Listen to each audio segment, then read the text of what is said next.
जी सभे भैया लोग के हाथ जोड़ के प्रणाम बाटे। और रउआ लोग तो मनोहर राज चौहान के अच्छा से जानत होखेम जा। तो हम उनकर मामा के लड़का बानी। हमार नाम पड़ी आकाश राजा। तो हमरा में कुछ कलाकारी देखलन भैया, तो हमरा के यहाँ ले अलन। कुछ उनका हमरा ऊपर भरोसा बा, कुछ आशा बा हमरा से। तो वो हमके कहलन कि चल हम अपना मतलब जितना श्रोतागण बा लोग उनका लोग के नज़र में तो के डालत तनी आ देखावत तनी। तो कुछ हम गुनगुनाए के चाहब अभी एगो होली के गीत जौन कुछ ही दिनों में आवे वाला बाटे हमार। तो चली गा दिया।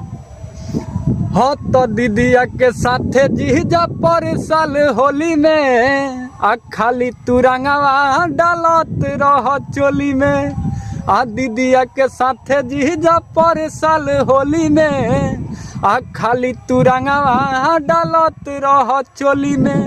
आ मोहन बना लागे आज न सब लहंगावा हो।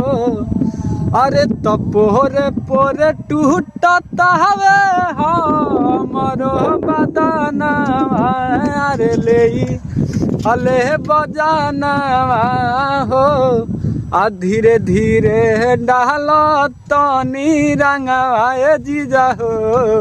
आ पोरे पोरे टूटता बदनवा।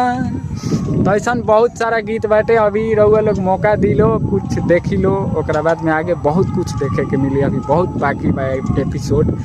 तो अभी इतना ही काफ़ी बाटे। फिर से रउआ लोग के नमस्कार बा।